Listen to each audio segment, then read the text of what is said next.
मुखिया के घर तांत्रिक महाराज और ऋषिधर बाबा दोनों बैठे हुए थे और ये सभी काफी परेशान दिख रहे थे। तांत्रिक महाराज, मेघना दिल्ली में है ये तो हमें पता है, लेकिन इतने बड़े शहर में जाकर उसे ढूंढना बहुत ही मुश्किल होगा। पिताजी, हमारे पास और कोई रास्ता भी तो नहीं है, हमें वहाँ जाना ही पड़ेगा। अनुज बेटा, तुम दिल्ली जाने की तैयारी करो। अनुज अभी अपनी जगह से उठ ही रहा था कि तभी नमस्ते अंकल। नमस्ते आंटी। वहाँ पर ईशिता और मेघना पहुंची। अरे मेघना, मेघना बिटिया। मेघना को सामने देखकर अनुज को बहुत खुशी हुई। उसका मन था कि वो मेघना को गले लगा ले, लेकिन उसने अपनी भावनाओं पर काबू किया। मेघना, कैसी हो तुम? आप सब यहाँ ठीक तो है? ये लड़की, ये मेघना है, इसी की वजह से हम लोगों को निशिर से छुटकारा मिला है। मतलब पूर्व जन्म की राजकुमारी मेघालय। जी ऋषिधर बाबा। तांत्रिक महाराज, ये तो आप ही के जैसे हैं। ये मेरे जुड़वा भाई है ऋषिधर बाबा। जनकपुरी की सभी क्रियाकलाप यही संभालते हैं। अंकल, आप सब लोग मुझे यहाँ देखकर हैरान तो जरूर होंगे, लेकिन मुझे बहुत ही भयानक सपने आ रहे हैं और न्यूज में देखा कि जनकपुरी में मौतें हो रही हैं, तो मुझे लगा कि मुझे एक बार यहाँ आकर आपसे बात करनी चाहिए। कहीं मेरे सपनों का इन हादसों से कोई कनेक्शन तो नहीं है? बेटी, जनकपुरी में हो रही मौत का कारण भी तुम्हारे अतीत से जुड़ा है। क्या मतलब अंकल? दमयंती वापस आ गई है मेघना। ये सुनकर ईशिता और मेघना हैरान रह गए। लेकिन वो कैसे वापस आ सकती है? वो तो गुफा में कैद है ना। मेघना, जिस गुफा से हमने महाराज का ताबूत निकाला था, इत्तेफाक से दमयंती का ताबूत भी वहीं रखा हुआ था। तुम्हारे कदम उस गुफा में पड़े तो दमयंती जाग उठे। ये सुनकर मेघना अपने कदम पीछे लेते हुए सोफे पर ऐसे बैठ गई जैसे उसे बहुत बड़ा झटका लगा हो। पिछली बार जब यहाँ आई थी तो मेरे आते ही निशिर मोलक जाग गए थे। उनको खत्म करके वापस गई तो गुफा में कदम रखने की वजह से दमयंती जाग गई। मुझे तो लगता है आप लोगों के लिए मैं ही मनहूस हूँ। अरे नहीं बेटी, ऐसा मत बोलो। बेटी, तुम्हारे इसमें कोई गलती नहीं है। तुम तो भलाई करने गई थी। यह तो बस एक संयोग है कि महाराज और दमयंती की लाश एक ही गुफा में थी। उसके लिए खुद को दोष मत दो। अंकल, अब हम उस दमयंती को कैसे रोकेंगे? दमयंती ने उठते ही सबसे पहले तुम्हारे बारे में ही सोचा होगा, क्योंकि तुम्ही ने उसकी क्रिया भंग करके उसे ताबूत में कैद किया था। अब वो तुमसे बदला लेने की ही सोच रही होगी। वही तो हम जानना चाहते हैं तांत्रिक महाराज, और हम उसका मुकाबला कैसे करेंगे? ये सवाल बहुत मुश्किल है अनुज बेटा। पिछली बार जिस तरह राजकुमारी मेघालय यानी मेघना ने उसे कैद किया था, उस विधि को वो अब पहले ही जानती है। हमें उसे खत्म करने के लिए कोई नया रास्ता निकालना होगा, लेकिन कैसे करेंगे? वह बहुत शक्तिशाली हो चुकी है। इस तरफ दमयंती गुफा के अंदर बैठी हुई थी। सही कहा, इस बार मैं ऐसा बदला लूंगी जिसे देखकर काल भी घबरा जाए।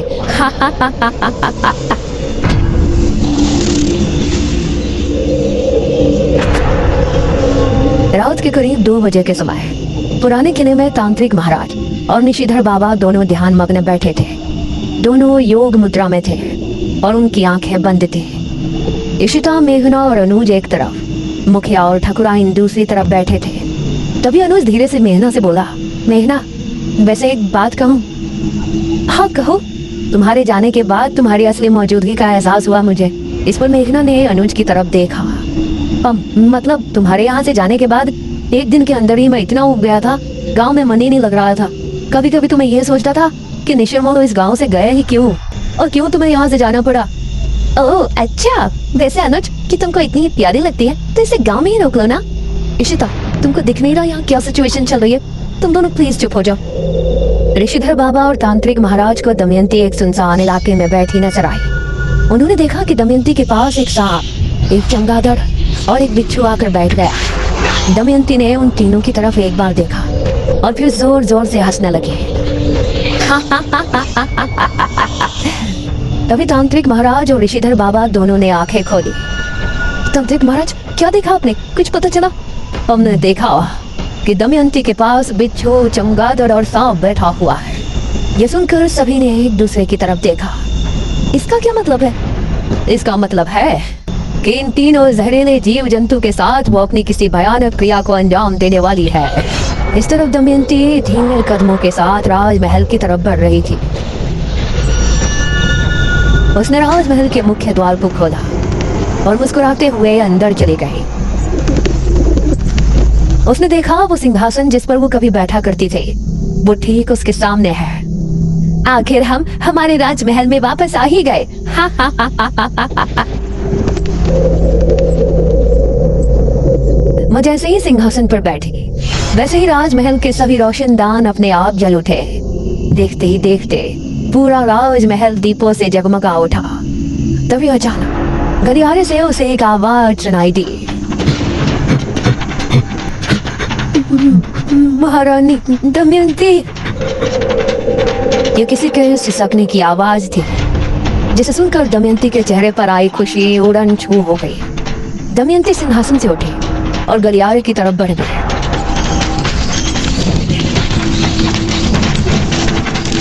जैसे जैसे वो आगे बढ़ रही थी वैसे वैसे ही वो आवाज भी करीब आती जा रही थी। महारानी दमयंती। एक बड़े से दरवाजे के सामने जाकर वो रुक गई और दरवाजे को गौर से देखने लगी। कौन है वहाँ? वो दरवाजा खुल गया और दमयंती को सामने वही लबादे वाला शख्स नजर आया। दमयंती उसको देखकर मुस्कुराई। महारानी दमयंती, आप आ गई। ये कहते हुए उस शख्स ने अपने चेहरे से नकाब हटाया। वो एक काली चमड़ी वाला बदसूरत सा आदमी था। उसके चेहरे पर खुशी थी और आंखों में खुशी के आंसू। हाँ, हम आ गए वीरेंद्र। मुझे पता था कि एक न एक दिन आप जरूर आएंगे, इसलिए मैंने उस क्रिया को 400 साल तक जारी रखा जिसे मैं आपके जिंदा रहते हुए आपकी शक्तियां बढ़ाने के लिए किया करता था। मैं तुमसे बहुत खुश हूँ वीरेंद्र, बहुत ज्यादा खुश। मेरे यहाँ पहुँचने के साथ साथ तुम्हारी महाक्रिया के 400 साल भी पूर्ण हो चुके हैं।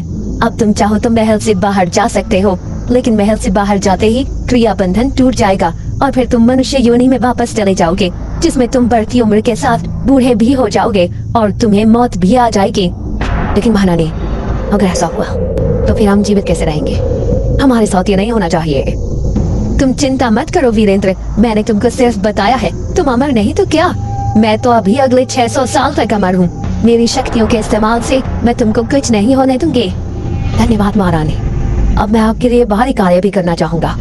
आपके दुश्मनों से बदला लेने के लिए आपकी मदद करना चाहता। बहुत अच्छे वीरेंद्र, हमें भी तुम्हारी जरूरत पड़ेगी। ये कहकर दमयंती ने वीरेंद्र के सर पर हाथ रखा और मंत्र पढ़ने लगी। तभी वीरेंद्र की आंखें एकदम सफेद हो गई और उसके चेहरे से अजीब सा तेज निकलने लगा। कुछ देर बाद किसी ने किले के दरवाजे पर दस्तक दी।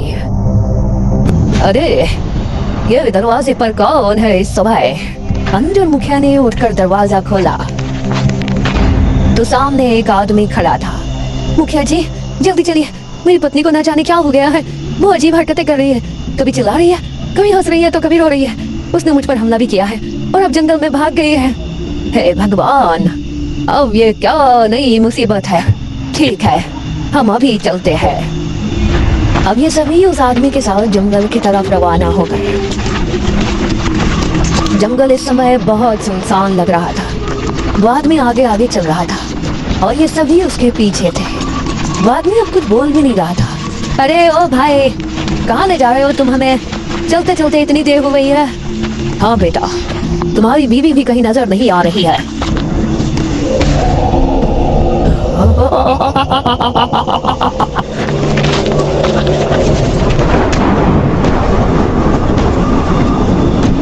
ये देखकर सभी हैरान रह गए। अरे छोड़ इन्हें। ये तांत्रिक महाराज को उससे छुड़ाने की कोशिश करने लगे, लेकिन उसकी पकड़ बहुत मजबूत थी। तांत्रिक, तूने बहुत साथ दिया है ना इस राजकुमारी मेघालय का। तूने इसके साथ मिलकर वेयमपुर के लोगों को अंधेरे से तो निकाल लिया, लेकिन अब मैं तुझे असली दुनिया में भेज दूंगा। अंधेरे के अलावा कुछ नहीं होगा। अभी तो मैं जा रहा हूँ, क्योंकि महारानी दमयंती क्या करने वाली है उसे देखने के लिए तुझे जिंदा रहना है। फिर मैं आऊंगा सिर्फ कुछ देर बाद और फिर तुझे ले जाऊंगा मौत के अंधेरे में। ये कहकर वो तांत्रिक महाराज को छोड़ वहां से बिजली की रफ्तार से निकल गया। ये सभी तांत्रिक महाराज के पास पहुंचे। तांत्रिक महाराज, आप ठीक है? हाँ, हम ठीक है। ये कौन था महाराज? इस पर मेघना ने अनुज से कहा। अनुज और ऋषिता, तुम दोनों को याद है जब हम पहली बार राजमहल गए थे तो एक लबादे वाला शख्स हमारे पीछे आया था? हाँ याद है, वो हमारे पीछे भी आया था। हाँ याद है, वो हमारे पीछे भी आया था। हाँ, बेरमपुर पुराण में भी हमने पढ़ा था कि दमयंती के मरने के बाद भी वो पुजारी राजमहल के ही एक कमरे में कैद हो गया था, जिसको दमयंती ने अपनी शक्तियाँ बढ़ाने के लिए राजमहल के एक कमरे में बंधित किया था। इसका मतलब अब दमयंती ने इसे आजाद कर दिया है। तांत्रिक महाराज, वो आपको अपने साथ ले जाने की चेतावनी देकर गया है। हमारी परवाह छोड़ो, वो क्या कर रहा था उस पर ध्यान दो। दमयंती कुछ बहुत ही भयानक करने वाली है।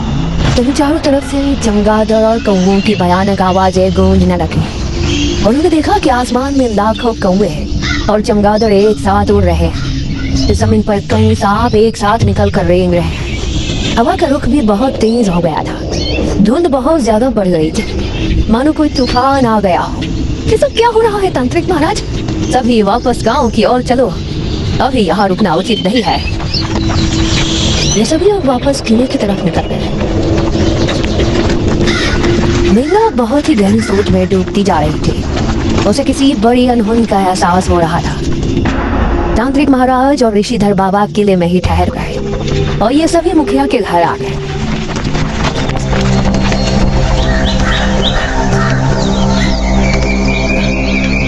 अगली सुबह जब ये सभी नाश्ता कर रहे थे तो अनुज ने न्यूज ऑन कर रखी थी।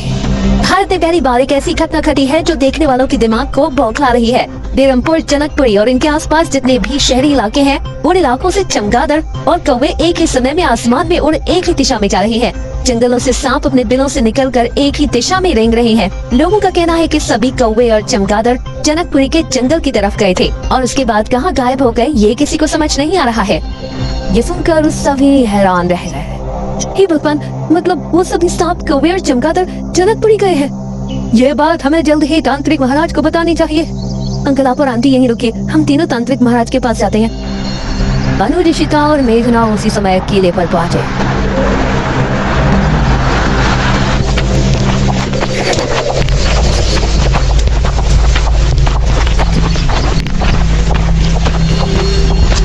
और उन्होंने तांत्रिक महाराज और ऋषिधर बाबा को न्यूज के बारे में बताया। जनकपुरी के जंगल में कहीं ये सभी उसी गुफा में तो नहीं गए जहाँ पर दमयंती और महाराज का ताबूत रखा था? मुझे भी यही लगता है तांत्रिक महाराज, उस दमयंती ने अपने जादू के असर से उन सभी जीवों को गुफा में बुलाया है। हमें जनकपुरी जाकर देखना चाहिए। हाँ पुत्री, तुम सही कहती हो। हम सभी अभी जनकपुरी के लिए निकलते हैं। अब ये पांचों एक साथ जनकपुरी की तरफ निकल गए।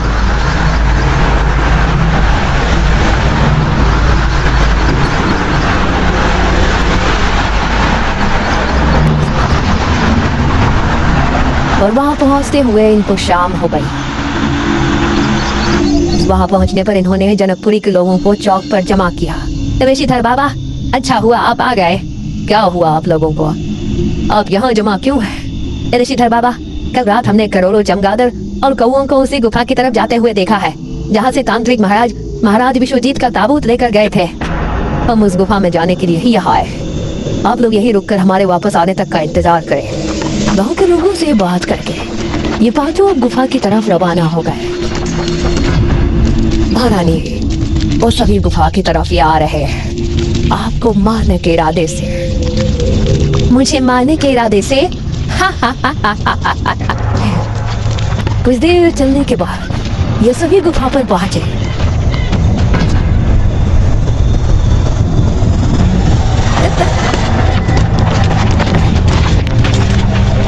अंदर कदम रखने पर इन्होंने पाया कि गुफा उजाले से जगमगा रही है। दीवारों पर मशालें जली हुई हैं।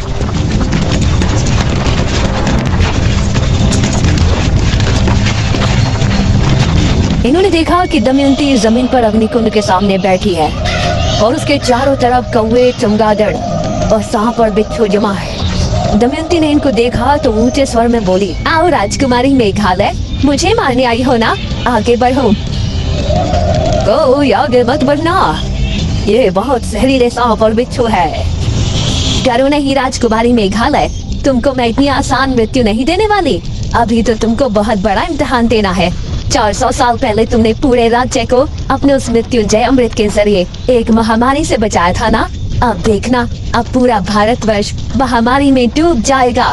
बचाया जाए तो बचा लेना। इतना कहकर दमयंती ने मंत्र पढ़ना शुरू किया और सभी बिच्छू और सांप इन पांचों की तरफ दौड़े। अरे सभी जल्दी से बाहर निकलो, जल्दी। ये सभी तेजी के साथ गुफा से बाहर भागने लगे और इनको बाहर निकलता देखकर वो सभी सांप और बिच्छू वापस से गुफा के अंदर चले गए। ये अंदर क्या कर रही है, कुछ भी समझ में नहीं आ रहा है। तभी इन सभी ने एक बहुत ही अजीब दृश्य देखा। गुफा के मुंह से एक बेहद काला धुआं निकलने लगा। ये क्या है? वो धुआं निकलकर आकाश में फैलने लगा और हवा में घुलने लगा, मानो चारों तरफ अंधेरा छा गया। धुएं में एक बेहद खतरनाक जल थी। इन सभी को खांसी होने लगी और सांस लेने में परेशानी होने लगी। एक एक करके सभी बेहोश होने लगे। अनुज!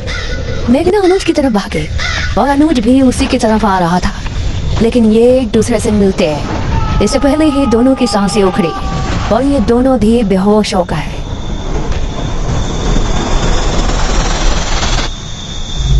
मेघना को अपने मुंह में कुछ मीठा सा लिक्विड जाता हुआ महसूस हुआ और उसने आंखें खोली। उसने खुद को हवेली में पाया। इशिता के हाथ में कांच की एक बोतल थी जिसके अंदर मृत्युंजय अमृत था। अनुज और बाकी सभी कमरे में मौजूद थे। शुक्र है तू होश में आ गई। हम सभी तो बेहोश हो गए थे ना, हम यहाँ कैसे पहुँचे? तुम लोग सुबह होने पर भी वापस नहीं लौटे थे। वहीं सुबह से ही ये खबर फैली थी कि जनकपुरी के लोगों में अजीब सी बीमारी फैली है।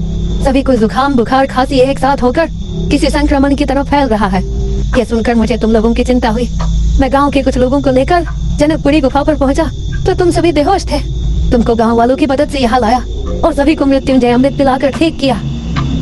मतलब जो धुआं गुफा से निकला था कल रात से अभी तक उस धुएं ने इतना असर दिखा दिया कि इससे संक्रमण फैलने लगा। हाँ बेटी, लेकिन जनकपुरी के लोगों तक मृत्युंजय अमृत पहुंचा दिया गया है। उम्मीद है कि अब सभी ठीक हो जाएंगे। अंकल, इतनी छोटी बात नहीं है, मुझे कुछ ठीक नहीं लग रहा। अरे आप क्यों टेंशन ले रही है? सब ठीक तो हो गया ना? मुझे नहीं लगता कि उस दमयंती ने इतनी बड़ी क्रिया सिर्फ थोड़ा सा संक्रमण फैलाने के लिए की है। उसने कहा था कि पूरा भारत महामारी में डूब जाएगा। हमें न्यूज देखनी चाहिए। अब ये सभी कमरे से बाहर आए और फिर अनुज ने टीवी ऑन किया। कुछ ही दिनों में घटी इस घटना से भारत में हड़कंप मच गया है। लोग कह रहे हैं कि सन 2020 एक बहुत ही बड़ा मनहूस साल है, क्योंकि इस साल एक बहुत ही बुरी बीमारी सामने आई है। खांसी जुकाम के मामले इतने बढ़ते जा रहे हैं जिनकी कोई गिनती नहीं है। डॉक्टर्स का कहना है कि पहली बार खांसी, जुकाम और बुखार जैसी बीमारी किसी के करीब जाने से फैल रही है और इसका कारण पता लगाना नामुमकिन रहा है। ये खबर सुनकर मेघना और ज्यादा परेशान हो गई। मेघना, मुझे कुछ समझ आ रहा है यार। क्या समझ आ रहा है तुझे? सांप, बिच्छू, चमगादड़, इन तीनों जीव में बहुत ज्यादा मात्रा में जहर होता है। दमयंती ने अपने काले जादू की क्रिया में इनका इस्तेमाल किया है, इसीलिए जो धुआं गुफा से बाहर निकला था उसमें इन तीनों के जहर का असर होने की वजह से ये एक वायरस बनकर फैल गया है, जिसकी वजह से लोग बीमार हो रहे हैं। हे भगवान, अगर ये ज्यादा फैल गया तो पूरे इंडिया के लोगों को कहाँ तक मृत्युंजय अमृत पिलाएंगे? अब मुझे समझ आ रहा है कि उसने मुझे वो चुनौती क्यों दी थी। अब क्या होगा तांत्रिक महाराज? इस विपदा का हल तो हमारे भी समझ नहीं आ रहा। वैसे मेघना, मुझे नहीं लगता कि बीमारी ज्यादा दिन तक चलने वाली है। कुछ ही दिनों में हवा से वो वायरस खत्म हो जाएगा तो सब अपने आप ठीक होना शुरू हो जाएंगे। इस पर मेघना एक पल को शांत रहे। उम्मीद तो ऐसी ही है।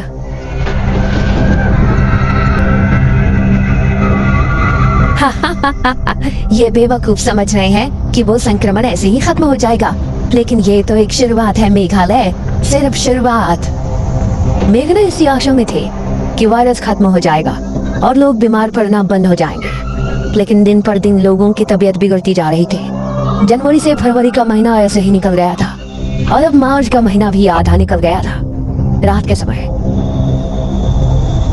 ये सभी मुखिया के घर पर इकट्ठे थे। उम्मीद है आज कुछ अच्छी खबर सुनने को मिले। अनुज ने टीवी ऑन किया और सभी न्यूज देखने लगे। देश में पिछले 2 महीनों से संक्रमण के मामले लगातार बढ़ रहे हैं और अब कई लोगों की भी मौत हो चुकी है। इस वायरस को कोरोना वायरस नाम दिया जा रहा है और इसके लगातार बढ़ते मामलों को देखते हुए भारत सरकार ने एक बड़ा फैसला लिया है। भारत सरकार का कहना है कि इस समय कोरोना वायरस को बढ़ने से रोकने के लिए लॉकडाउन लगाना बहुत जरूरी है। माननीय प्रधानमंत्री जी ने घोषणा की है कि 25 मार्च 2020 से लेकर 14 अप्रैल 2020 तक पूरे भारत में संपूर्ण लॉकडाउन रहेगा। सभी देशवासी अपने घर में सुरक्षित रहें। यह खबर सुनकर मेघना का हाल ऐसा था मानो काटो तो खून नहीं, और बाकी सभी लोग भी परेशान हो उठे थे। हे भगवान, ये तो बढ़ता ही जा रहा है, अब इसको हम कैसे रोकेंगे? तभी दरवाजे पर जोरों से दस्तक होने लगी। कौन है? कोई जोरों से दरवाजे को पीट रहा था। मैं देखता हूँ, तुम लोग पीछे ही रहना। तांत्रिक महाराज ने उठकर दरवाजा खोला तो सामने वीरेंद्र खड़ा था। उसकी आंखें पूरी तरह से सफेद थी। ठाकुराइन उसे देखकर खौफ से चीख पड़ी।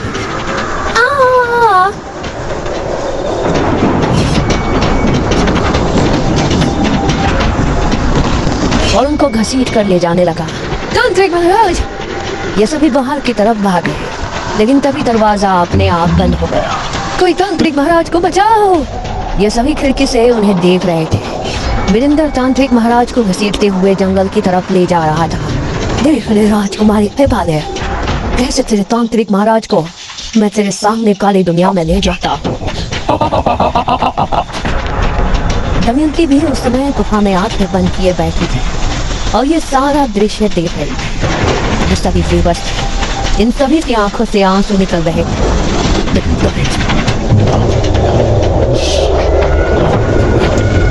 ये सभी इस आवाज को सुनकर हैरान रहे। वीरेंद्र के चेहरे से भी हंसी गायब हो। उसने देखा कि सामने से निशिर मोनो उसकी तरफ आ रहे हैं। हटा दे। उसने तांत्रिक महाराज को छोड़। निशिर मोनो उसके करीब आकर रुका।